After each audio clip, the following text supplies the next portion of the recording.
This is Hannibal here from thehannibaltv.com, and today I have one of my favorite people in the wrestling business, former Pancrase fighter, Pride fighter, KSW, Strike Force. He's wrestled for New Japan, fought for UFC, wrestled for TNA, wrestled for AEW, and now he has his own company, Bloodsport. Josh Barnett, how are you doing today, sir? Pretty good. And there could be a blood force in the future. Who knows? Yeah, I was thinking of Strike Force, but of course, as far as Bloodsport, you just fought John Moxley in Japan, the debut of your promotion in Japan. Any thoughts on that match? He ended up beating you after you defeated him the first time. Well, I mean, anytime you get into the ring with somebody that is world champion level, like anything is possible. He's not entirely new at all to this format either, because he's been in actually quite a few of our shows and done quite well for himself, other than losing to me the one time. And at the time, he was the IWGP heavyweight champion. So he was really feeling himself, really at his peak. So, I know as a competitor, you don't always sit around thinking about every match you've had that didn't go your way. However, there are those ones that always sit in the back of your mind that if given another shot, you feel like you could go out there and change the story, the tone of how the world sees the relationship between you and that opponent. Not to mention in the back of your own mind, it changes things for you. It's a bit of a vindication. Even without it being necessarily a victory. Let's say somebody went out there and they had a really bad showing, and then they come out in a rematch and show that no, I was always capable of hanging in there with this guy. Well, it's a little different when you're John Moxley. So, he came out there and he found a will to win, which is what makes him so dangerous. The guy is a never quit, never give up kind of guy. And in any professional wrestling ring in the world, you'd be hard pressed to find anybody that could go out there and take the victory over him. And well, it was a fine margin, but within that small margin, he found the recipe for success. So, that's the way it goes. And I understand he's doing some grappling tournaments now too, and actually won some type of tournament in Cincinnati not too long ago. Yeah, he competes here and there.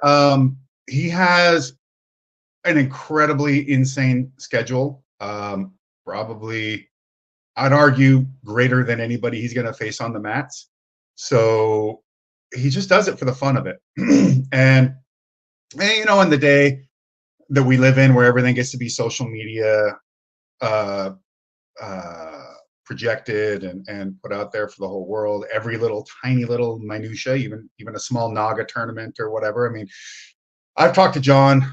I've been working with him when I can too. We are great rivals and competitors, but we're good friends. And ultimately, like, I'm not out here to lose to anybody. Not really a fan of it, but when you go out there and you have to tie him up and go head to head with somebody that not only do you know that in the industry is one of the best there is in the world, but him personally, and that he's a quality guy who's never going to give you any less than his all. So I don't have any problem trying to make, essentially in this case, one of my rivals stronger, because who you beat and what capability they have is directly reflects on the level of that victory. How much importance goes into it. Anyways, so I want to face the strongest that I always can.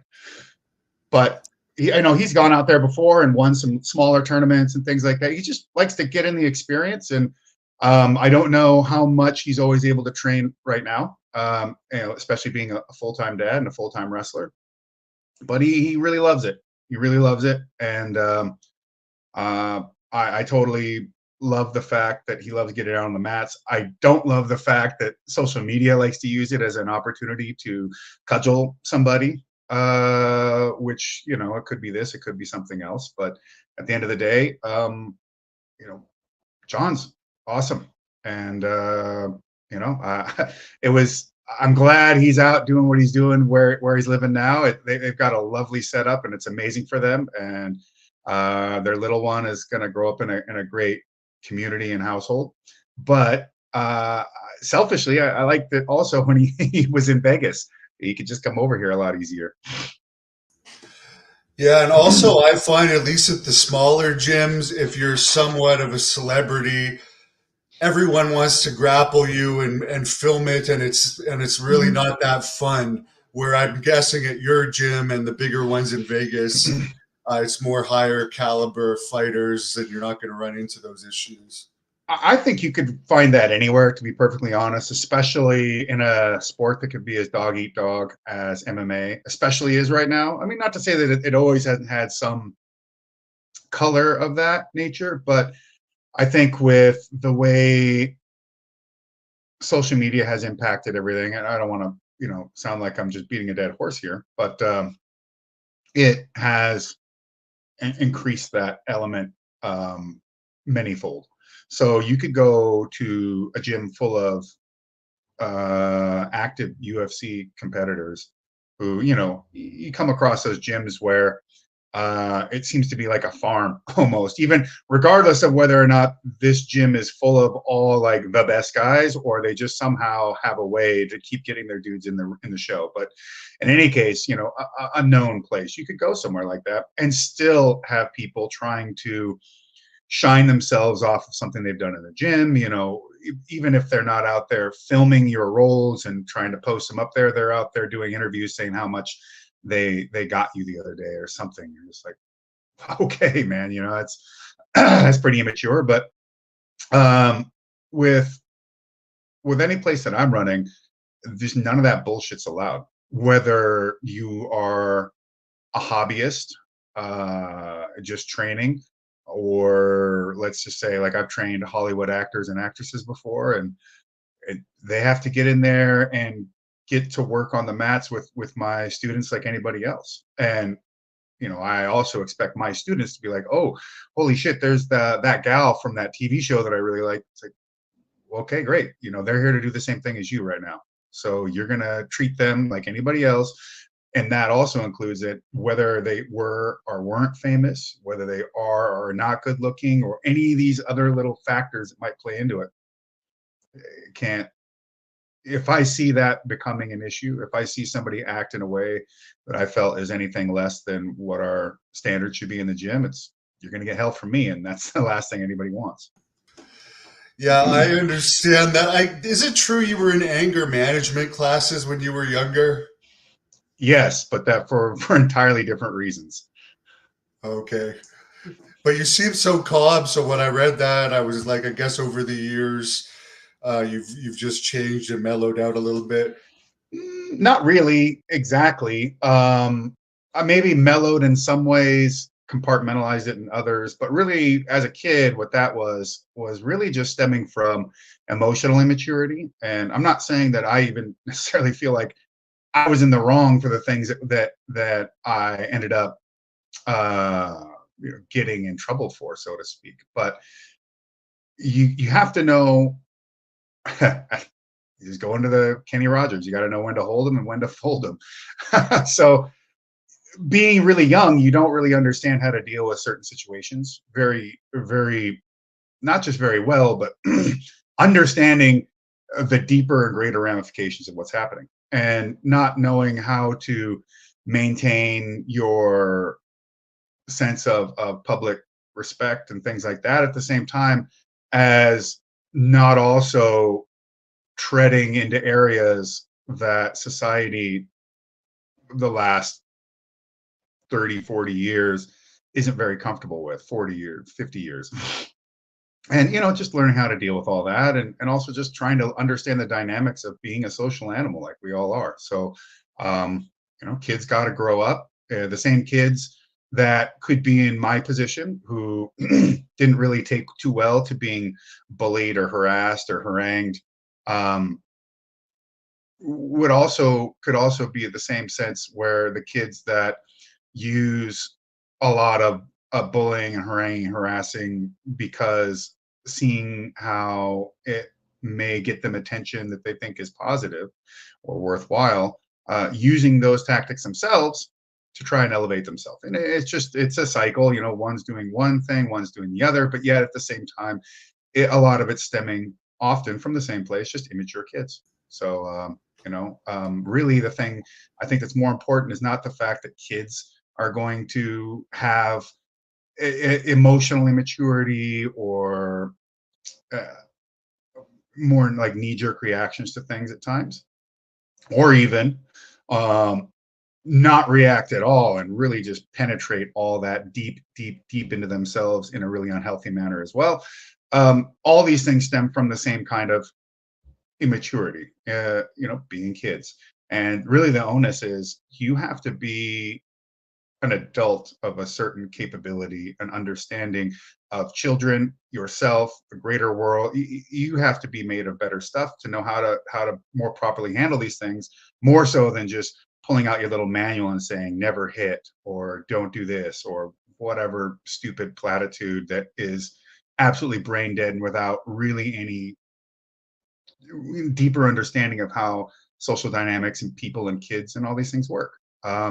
That's what I would say. I would say more so than anything, I don't really look at kids with high energy, high emotional content or any of these things as being necessarily the problem. I think that's the norm outside of, and we could get into arguments about how these things display themselves today that they didn't display themselves before, but it's coming from the same impetus. As far as who put on this blood sport in Japan, was it still GCW or was there some type of Japanese sponsor presenting that event?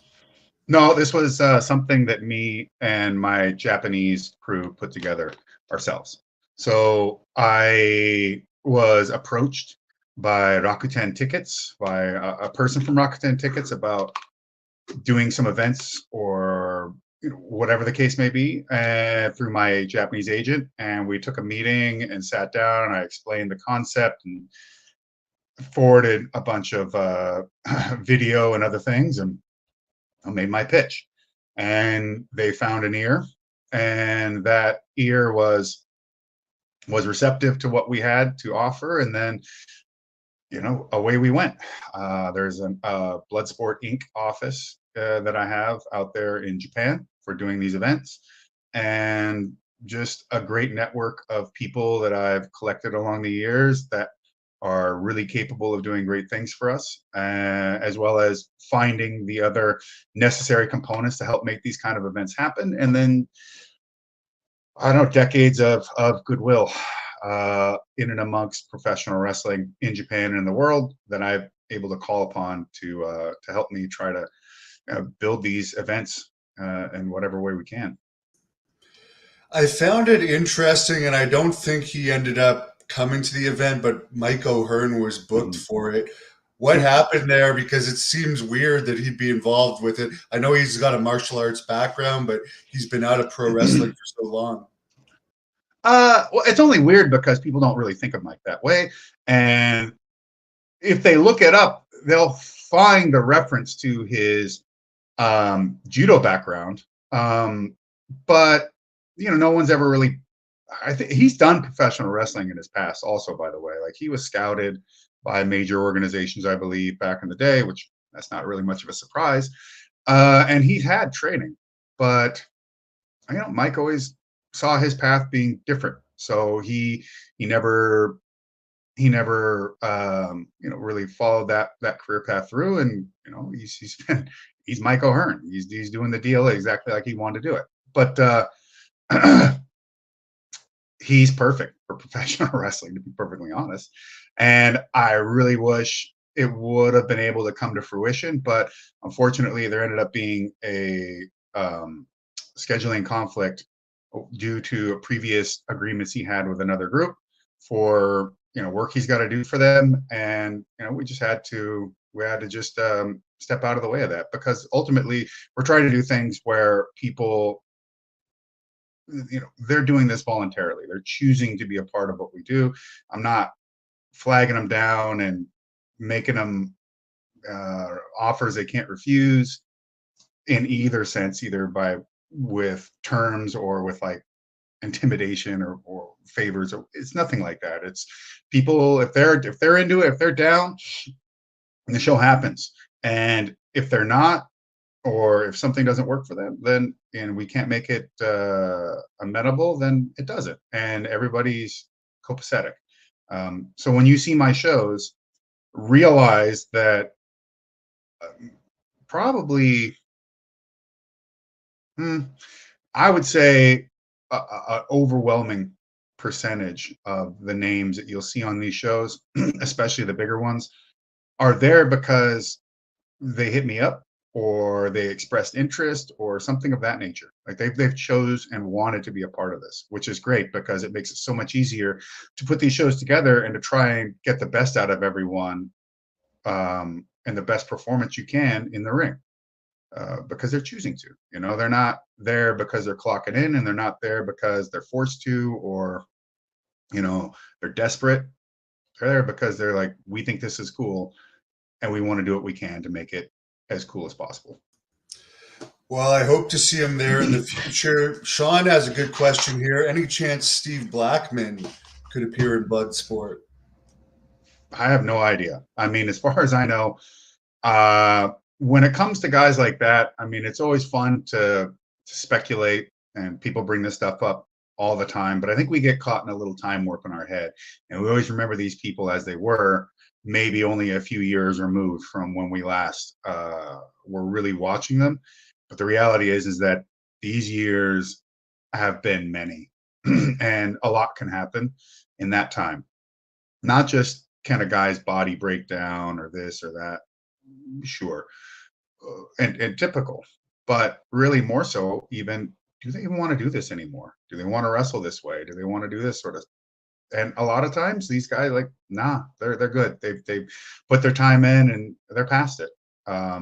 So people would bombard me about Guido Maritato film, and I'm like, that guy's amazing. I thought he was a fantastic. And James Maritato as Guido, Nunzio, I guess, all these different names.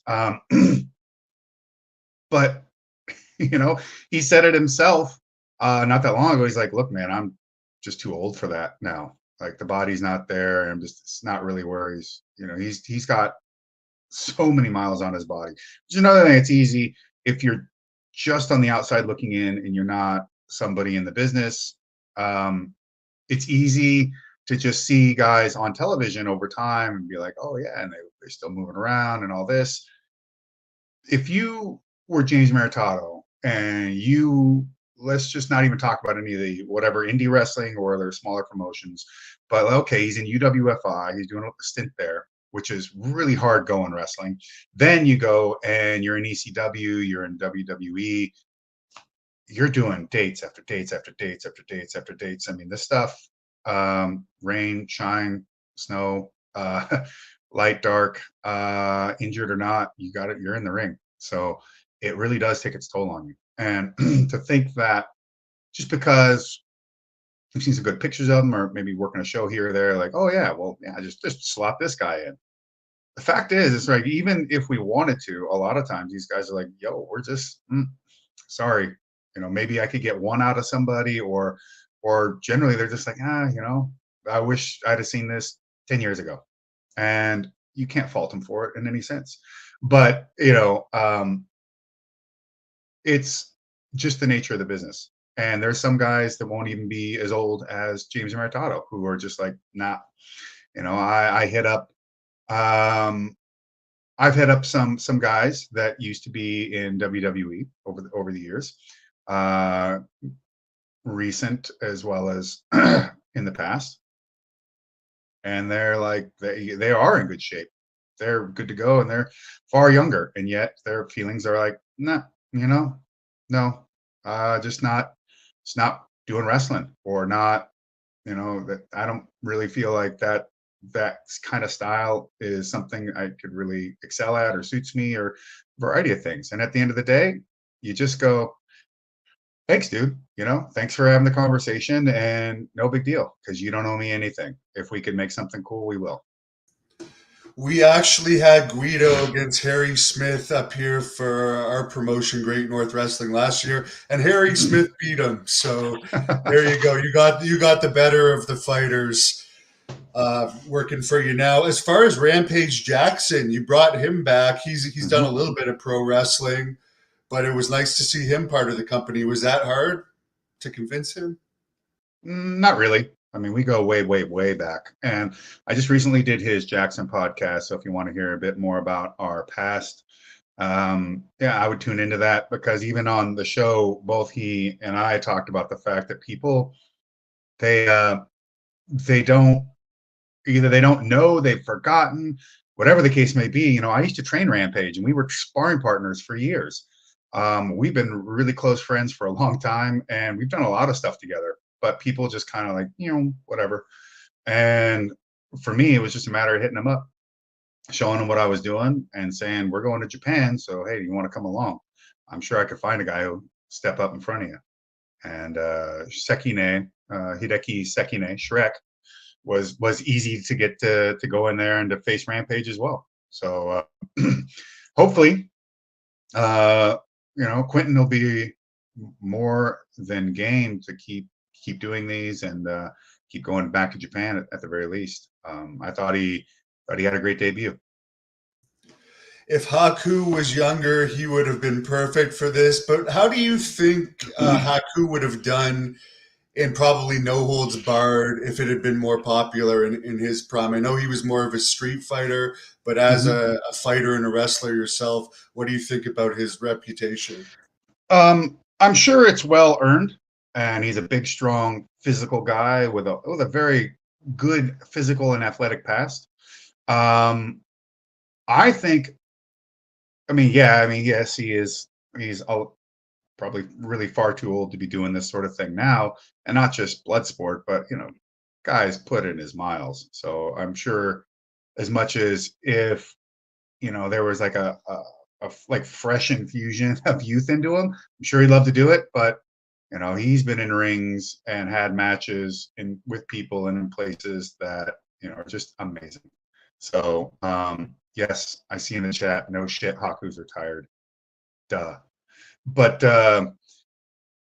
in the past, if he was somebody that was interested in doing No Holds Barred, I think he would have been fairly successful. Would he have been like the king of all kings and champ of champs? I don't think so, but I think that would have been, a lot of it would have been due to the fact of having dual loyalties to doing professional wrestling and fighting at the same time, and the fact that pro wrestling, especially back then, wasn't really going to give him the extra time to really invest into a No Holds Barred career. And there would be things that would be really needed for him in terms of like how to deal with Brazilian Jiu-Jitsu, especially with the guard playing and all that. Such an unusual scenario to find yourself in, to be fighting a guy on the ground in that way, where they would willingly go to their back and work from there, which in I think everybody's mind was a submissive position that would not have the ability to really put authority over your opponents. But as we learned, there's a lot you can do from there. And when you think about it, it's like all your faculties are in front of you now. You're watching, you're visually tracking and identifying things. You've got both hands, both feet, both shins and knees and elbows. So your ability to manipulate an object is actually a lot easier than old school catch and folk style, where you're wrestling in the down position, but you're making sure to keep your back off the mat. Which, funnily enough, that's what you see the most of in MMA now. You don't see people playing guard almost at all. It's more like a holdover spot until they get a little bit of a breath or recovery. Then they start fighting up in a wrestling fashion, giving up their back, hand fighting, and getting up to their feet. Hakuho the GOAT. We're not talking about sumo, bud. Yes, Haku also did sumo at some point, but not at the level of Hakuho. And Hakuho is amazing, but irrelevant. Anyways, Haku, I'm sure would have been terror back in the day. And win, lose, or draw, I don't think anybody would have been able to look at Haku and been like, "Oh, you lost a fight. Oh, you suck," or "You beat that guy. You're the great." I think everyone would have just been like, "Yeah, I think we all knew you were a badass." And while this is some sort of proof, like you're just Haku's that guy that if you beat him in a fight, you wouldn't try it again. And if you saw him lose a match, maybe, which it would be impressive to see if you could find him actually like being dominantly beaten. I just don't see it. He's that guy that like you would avoid on the come up because you're like, this would be way too much effort no matter what. Like you don't get out of this without getting hurt somehow if you even get the win. I just think he's that guy. He's just crazy tough and probably just hell to deal with. And you never get away with it with running into him without leaving hurt somehow. If he didn't hurt you and take you out. And I have noticed those Samoan guys, they seem to have, and I'm not saying this to be racist or anything, but they have thicker skulls that seem to be able to absorb more punishment. You fought Mark Hunt. Mm-hmm. Did you notice anything like that with a guy like him, that they just seem to be able to take a lot of punishment? Well, I mean, I could see it in tape prepping for him, but I honestly didn't have to. He didn't land a single punch against me, and I didn't get hit once in that fight. And I only really hit him with like a few like bits of ground and pound to open him up and get him to move around. But he's got a big head. Maybe it's thicker. I'm not entirely sure. I suppose we could get some sort of legitimate anthropologist on it. They could maybe start taking some measurements of Pacific Islander skulls or something over time. And although I think another thing that might play a factor is a lot of these Pacific Islander types, regardless of where they're from, in terms of their tribal background or their native background, they're heavyweight. And by being heavyweight, they are not cutting a ton of weight, which leaves much more of the water and fluids that would be surrounding and protecting the brain intact. So it's going to go a long way toward you being able to take a punch. But yeah, I mean, have I fought many? Yeah, I don't know. I suppose guys that can take a beating. I mean, look, Alex or Minotauro Nogueira. I mean, he's as Brazilian as they come. Boy, when that guy's chin was intact, he could just take a beating. Yeah, I just noticed when I wrestled Haku, he's like, hit me as hard as you want. And it seemed like it didn't bother him at all. So it was nice. Tito Ortiz is another guy that's dabbled in pro wrestling. I know he tried to get a WWE contract at one point. What's your relationship like with him, and is he someone you would give a shot to? No, I don't think he really has any capability of doing pro wrestling whatsoever. I remember seeing his debut, so to speak, on TNA way back in the day. I think there was this whole like clusterfuck with him and Hall and Nash and I forget who else. And he was supposed to come out there as like the guest referee. I'm going to be the enforcer on this bout. I forget whose match it was, and like there'll be no funny business because Huntington Beach bad boy Tito Ortiz is here, and he lays everybody out. And then, of course, all the boys are just sitting there looking at and going like, he has no idea what to do now. Like, we told him to do this, but I mean, honestly, wrestling is improv. It doesn't stop until you're in the back or cameras are off, whatever. Like, you're on. So they all start getting up. I'll start moving around, and he lost his shit. You could tell, you could see somebody who looked like they're in the middle of the Pacific Ocean with no land in sight. And it was hilarious to watch him just come to a quick understanding that it's not about like pretending to hit people in overly comical ways. there's a whole lot more to pro wrestling than that. And I don't really think he's made for it. It's as simple as that. Yeah, because he did have a full week tryout at WWE that he was blogging about 2 years ago. So obviously that probably didn't go well for him either. No, if he was capable of doing pro wrestling, he would have been doing it by now. What do you think about Tank Abbott as a fighter? Speaking of Tito Ortiz, they used to work together. Mm-hmm. I think Tank's fantastic. I think he's hilarious. I've always had a really good relationship with Tank. I had to wrestle him once in IGF, and I haven't seen that match on tape, so I don't know whether it was good or not. But you know, Tank's awesome. I think he enjoyed pro wrestling. I don't know how much he really took to it at the end of the day. I can't really recall like much of his library, but smart dude, loved to fight. And, there was always something special there with him. He was a legitimate 600-pound bencher or whatever. He could punch like hell. He was a wrestler. I'm sure more specialized and dedicated training could have helped him out a lot, but it was all in his own hands. But you knew that you were in for a fight if you had Tank in front of you. We saw Nick Khan was at one of your Bloodsport shows. Obviously, you trained Shayna Baszler. She's been appearing. Matthew wants to know any chance of Chad Gable or Karrion Kross in Bloodsport. Karrion Kross seems like a guy that might actually get over more in a place like Bloodsport. Well, he's done 2 of them prior to going to the WWE, so that would be easy to do. It's up to the company. And if that's something that would work out and they were available, then it's possible. Or is it something that we're like hounding them about? No. But look, we have the Creed brothers on this show. We've got Shayna Baszler, so anything is possible. Yeah, your next show is coming up this month. July 28th in Brooklyn. Mm-hmm. What else can you tell us about that event? Well, it's Bloodsport 11.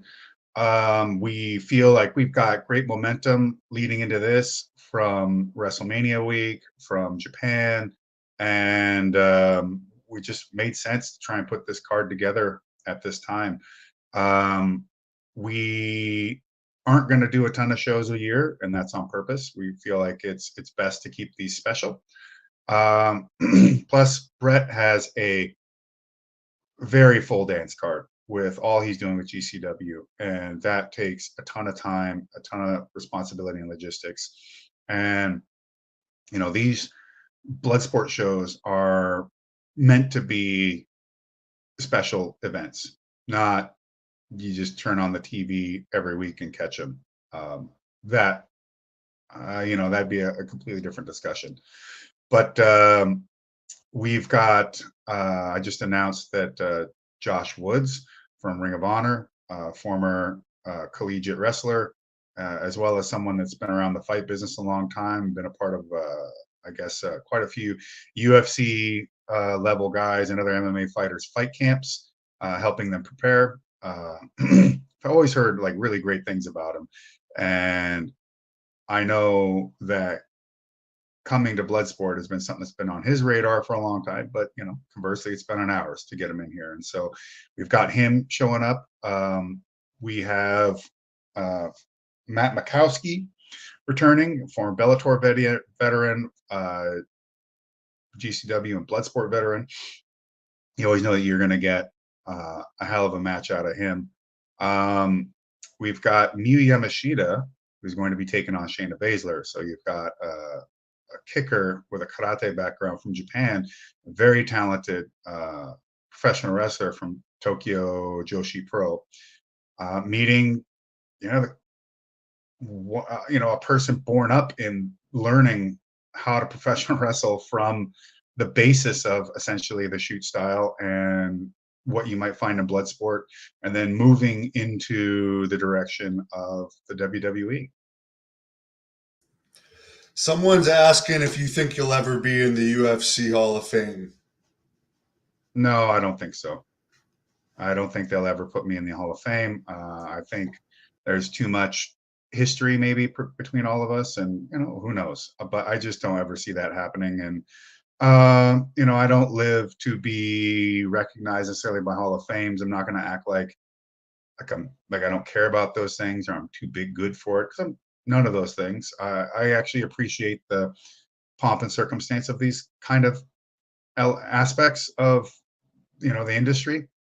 I mean, hell, I have given lifetime achievement awards to Eric Paulson and to Yoshiaki Fujiwara. So I myself really feel honored when given the opportunity to recognize these individuals, especially to those that I figure probably don't really know them, or maybe have forgotten, or any number of reasons why this person isn't really known to the fan base. In Eric Paulson's case, he's been out of MMA in the spotlight anyways for some time.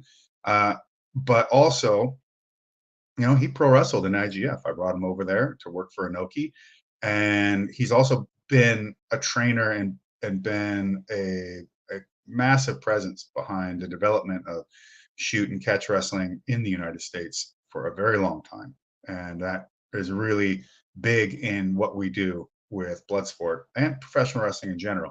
And then, of course, with Yoshiaki Fujiwara, it's also a matter of, do people in the States really know him and his legacy, as well as these younger audiences that might not know him as well in Japan as I think they should. So it was just, I'm into that stuff. But as for me being in the UFC Hall of Fame, I just don't ever see that happening. So, oh well.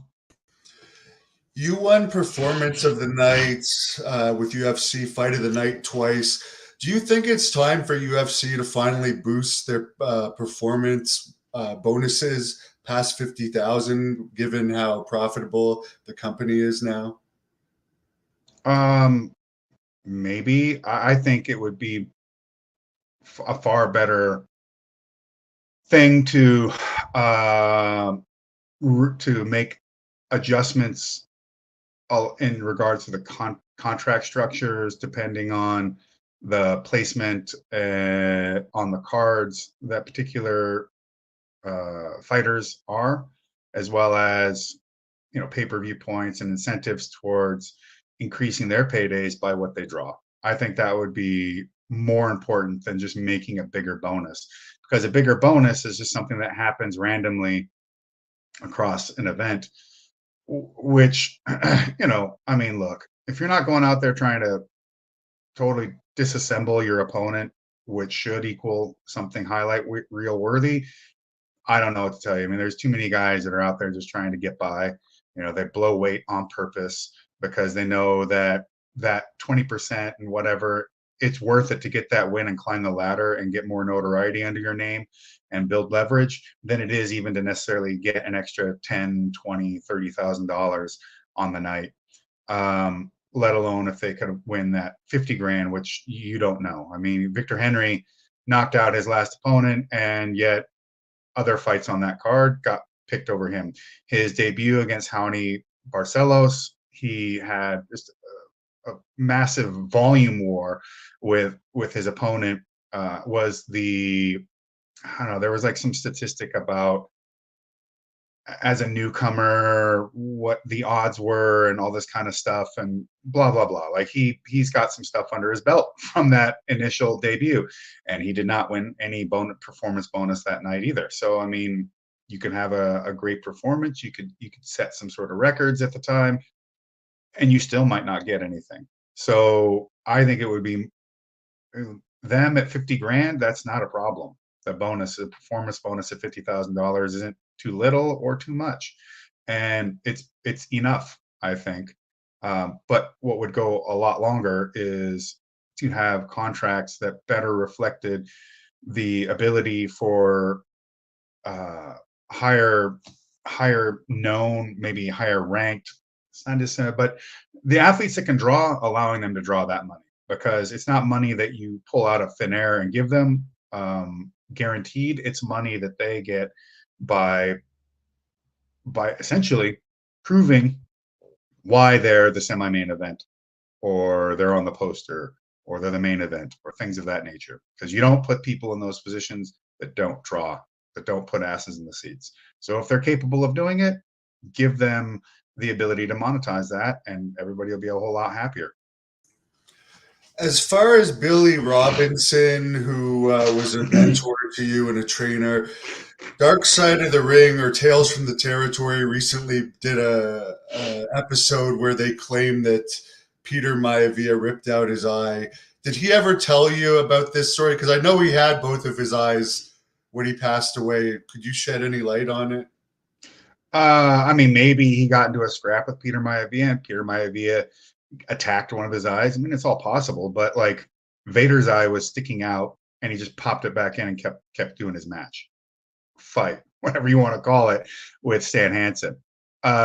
Sure, maybe, but I think I think fans are getting too caught up in thinking what it would be like for them to have Peter Maivia, pull on their eye or dig at their eye. No, you would not survive. You'd think it'd be the end of the world. Your eye's probably coming right out of your head. You're right. But you're not Billy Robinson. And you're not Peter Maivia. You're not Haku, and you're not, and the list goes on. When these guys go and scrap, it's a completely different story. So what? Peter Maivia maybe went after Billy's eye. That don't mean shit. You know what I mean? It's like there's probably, and I'm not trying to expound upon the story itself. I don't really know it as far as like being told direct to me from Billy or Peter Maivia. I don't even know if Peter Maivia is still alive.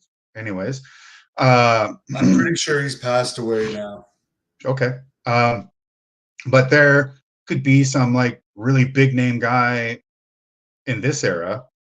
It's less likely, but there could be, who has that kind of nasty, down and dirty attitude towards street fighting in let's say AEW or WWE. And I could get into a scrap with them, and they could go after my eye.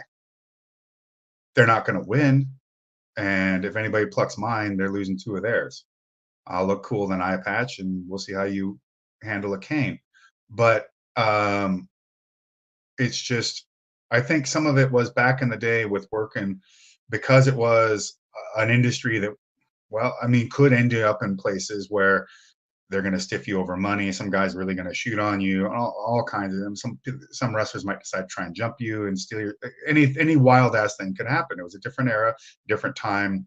Everything wasn't so policed and oversaw by a million billion cameras and eyes at all times. And you couldn't just go to the public and be like, "Hey, this guy was a jerk to me and he did this." The public, like, you're not even supposed to talk about what actually happens and what the business is. So back then, I mean, you have plenty of guys that came from a shooter background, and to be honest, to really get into the ring in professional wrestling, you had to be capable. If you couldn't fight, for the most part, in some degree, you weren't showing up there. They would just weed you out, grind you to dust, take your money, and send you on your way, like from a tryout or whatever. I didn't mean like, and that goes from like, you've got your Billy Robinson and your Iron Sheiks, who all have legitimate amateur backgrounds, or you might have someone like even the Road Warriors, who were not guys with, I don't know that they ever even wrestled in high school. Maybe, they were like lifelong athlete guys, but they all had a reputation for street fighting and being dormant. You got to be tough. So if you couldn't be tough, if you couldn't legitimately fight to some degree, a lot of times, like, you weren't stepping in between those ropes. But that being able to fight doesn't necessarily mean that you're a quote unquote like trained shooter. So if you should happen to run into one of these guys, what would you do if you can't actually shoot? Well, you go after their eyes, you go after their, you fish hook, you headbutt, you do all this other stuff.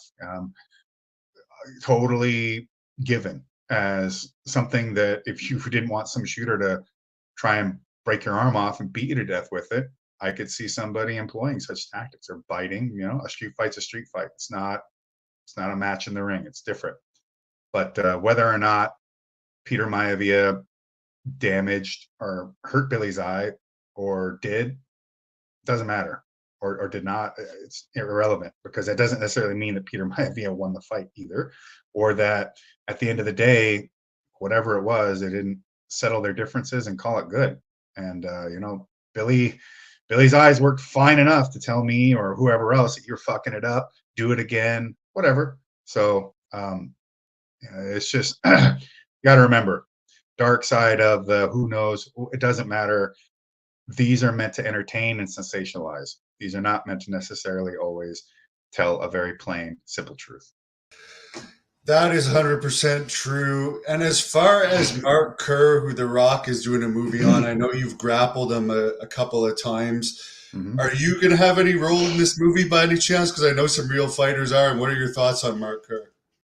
No, I'm not going to be within 50 feet of that movie, I'm sure.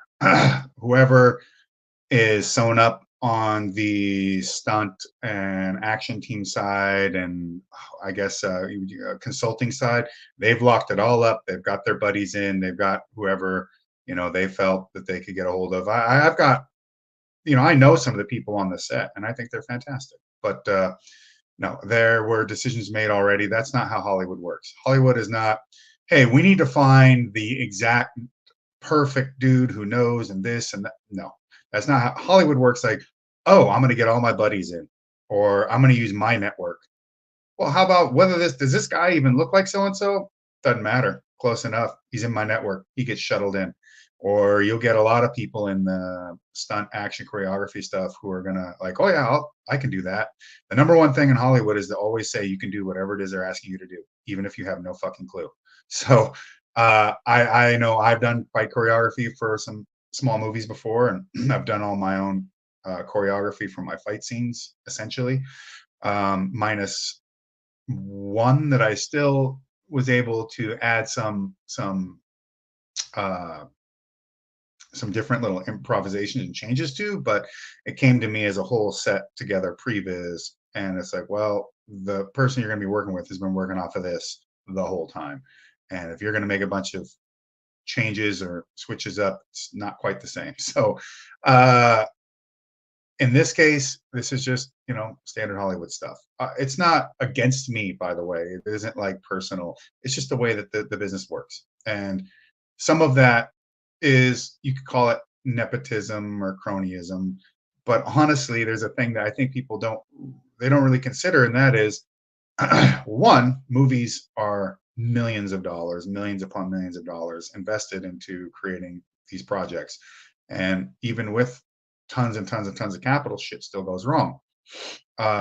Look at the new Roadhouse movie. But with doing these films, you want people that you can trust, people that are not shitheads, that aren't going to be running their mouths to people they shouldn't be.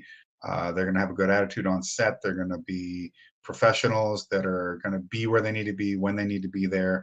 They're not going to be out there trying to be star fuckers the whole time, and they're going to get on with everybody. And you can count on them to take care of business, and that's massive. So, you know, if you want to get into film and movies, be somebody that they actually want to have around and that they can depend on, and you'll see a lot of things go your direction, even if you're way over your head. Now, you've beat Frank Mir before in MMA. He's dabbled in pro wrestling. Has he reached out at all to you about Bloodsport? Not since the first one. No. Okay. As far as you as a pro wrestler, a lot of people don't realize, I think you had your first match in 2003 IWGP heavyweight title match against Yuji Nagata. So you've been in actually wrestling for decades. Is this something that you always wanted to be in, or did the opportunity just arise after you became a great MMA fighter? Well, I was always a big fan of professional wrestling, especially Japanese wrestling. And I never, to be honest, I didn't really think that it was something I would find myself in, or I kind of had the faint idea that I could maybe do like some matches here or there, maybe at some point in Japan. But I never really thought of it as something that would be such a massive portion of my life. I understood that pro wrestling and MMA were two sides of the same coin. But yeah, I guess when I was younger. Now, it's also hard to. This conversation sounds like we're talking about somebody who's like 35, and then no, I started fighting at 19 years old, so my career decisions were made by somebody that was under to just over 21 years old. So I was really young into this, and MMA was super young. Maybe not super young, but it was young enough that there was still a lot of uncharted territory and a lot of new things happening and coming about, things dying, things coming to life, stuff happening all over the entire world, all at once, it seemed like at times. So trying to navigate that was enough. Basically, this just all stemmed from the fact that I saw Tsuyoshi Kosaka, a good friend and a former training partner of mine, in New Japan fighting for this NWF belt in this little tournament. And I was just like, I gotta, if he's there, maybe that could be my end. And then it seemed like, okay, maybe this is possible. And I will say that I was offered to wrestle Shinya Hashimoto in Wrestle One or Hustle, or while I was still in the UFC. I think it was Wrestle One, but I forget. It wasn't. Maybe I don't think it was 0-1. I think it was a co-promoted thing with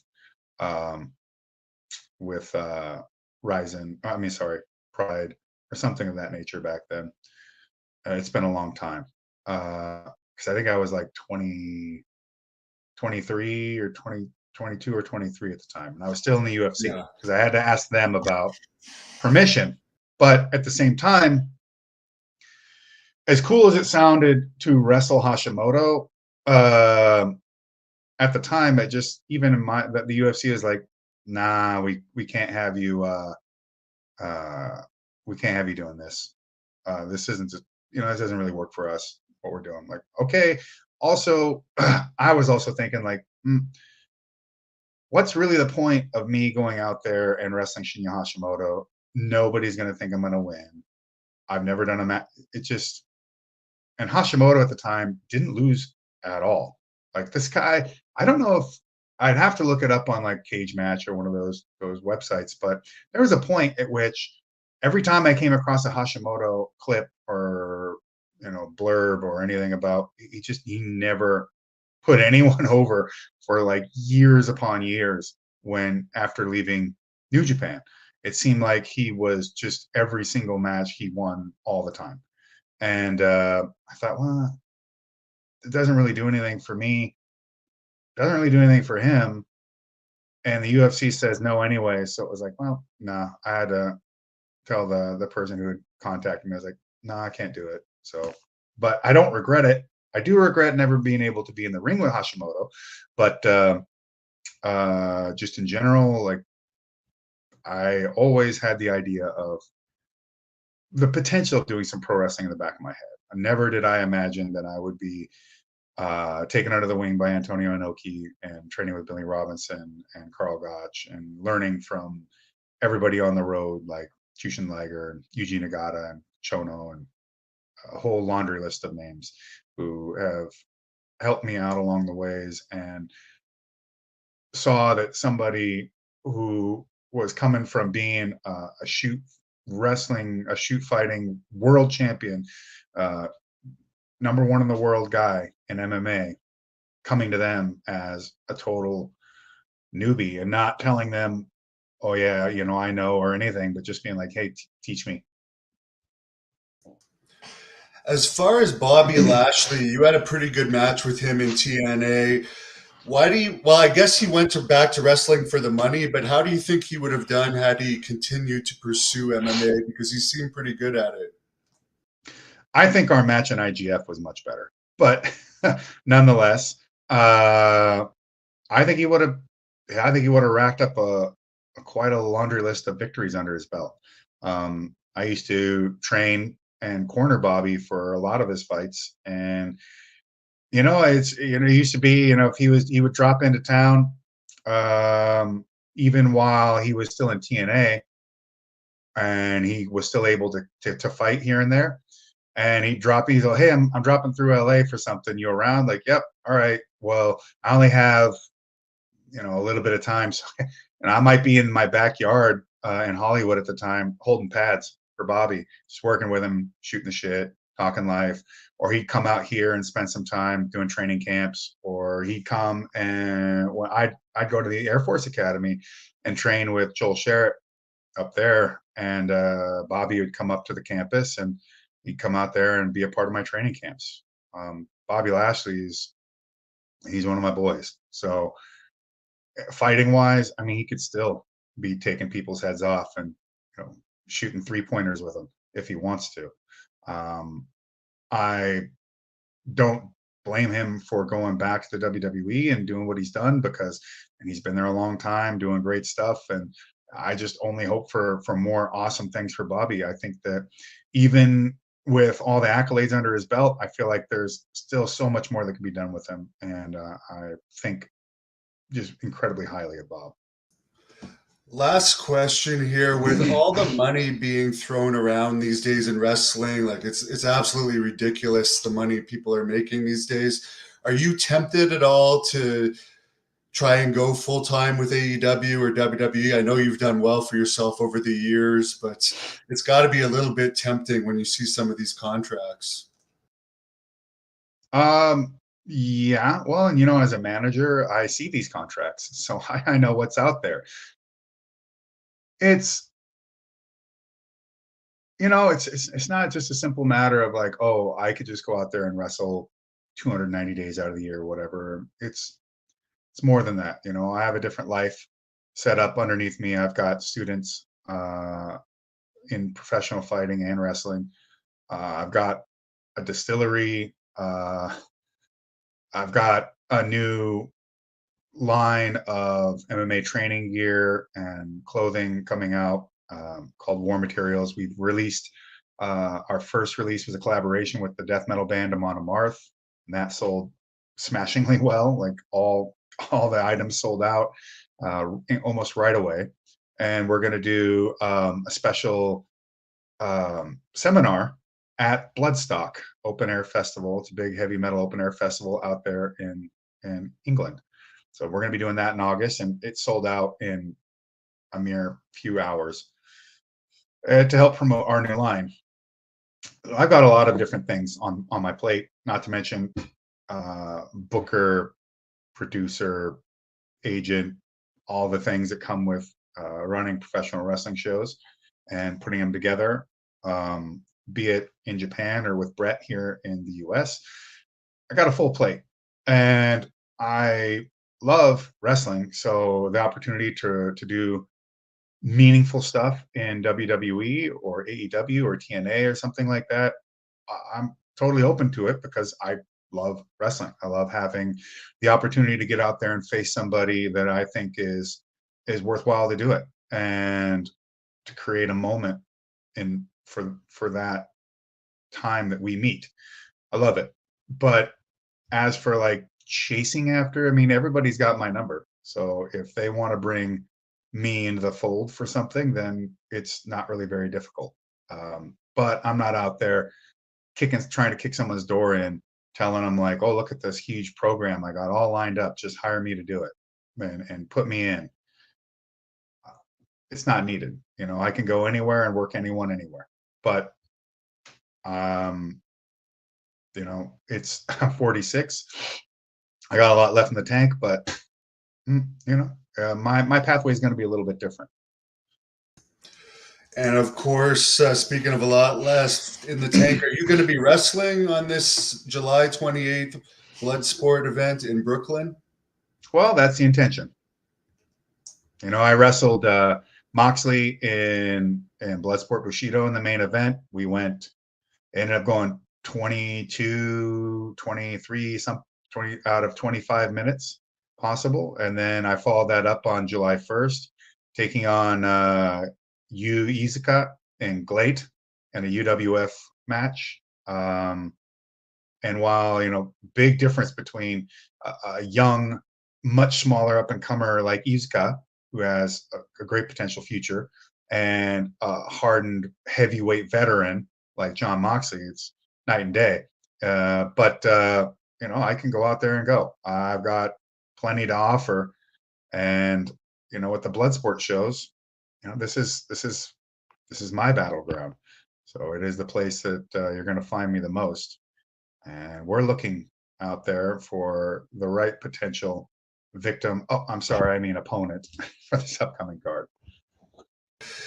All right. So where can people find more information on that, and where can they follow you if they want more information on you? I think the best thing is go to @JoshL.Barnett on Twitter or Instagram as far as social media is concerned. I'm on Facebook at Josh Barnett Official. And you can see me also at joshbarnett.com, which has links and a whole bunch of other flair and such around what I do. I can point you to all my instructional videos with BJJ Fanatics. If you are an MMA grappler or a professional wrestler wanting to learn the skills of catch wrestling and add to your arsenal, or to get a good start, a foundation underneath you, to improve what you do as a pro wrestler, a fighter, a grappler, any of these aspects of combat sports, you can see these instructionals at bjjfanatics.com right now. Just look up Josh Barnett, and there will be more in the future as well. You can go to the War Materials website, look it up, War Materials MMA or War Materials Josh Barnett, and you'll find our gear and clothing offerings there. I should think that's the best, outside of if you like to have a big, smoky, amazing glass of whiskey, then I would go to warbringerbourbon.com. Very good. And I really appreciate your time. I'll let you close this off with whatever you want to tell the fans to shut this down. Bloodsport Bushido was an incredible experience, something I really never thought would come to reality. And I have to say, it's the best looking show that I have ever done or been a part of. So if you want to see legends of the ring that you do not see in the United States, like Kazushi Sakuraba, Masakatsu Funaki, Rampage Jackson, myself, although you can't see me here, you can still watch Bloodsport Bushido on Triller TV. And you can go ahead and order the pay-per-view for $19.99, and it'll live in your library to watch it again as much as you like. And we also have plans to release a special edition Blu-ray, because while I know everybody is moving towards streaming and pretty much all aspects, I personally still think physical media is key in this world, because at the end of the day, no matter what you purchase digitally, technically it's just a long-term rental, or anything you purchase physically, you own that. And we plan to put different special behind-the-scenes footage, photos, and other elements onto this Blu-ray to make it something that will be filled with content you'll only get there. So when that's available, we'll be letting you know. It'll be available for global sales. And we've got Josh Barnett's Bloodsport 11 coming up in Brooklyn. This is the 11th show between that me and Brett and GCW have put together. And, again, you're going to find what has put us on the lips and out of the mouths of so many people out there, especially now, where the almost unbelievable is happening, and that is, talent from WWE is coming and making their way to the Bloodsport ring to see what they're made of. So come check us out live. There may be a few tickets left, or if you can't make it there live, watch us live, streaming on Triller TV through Triller Plus.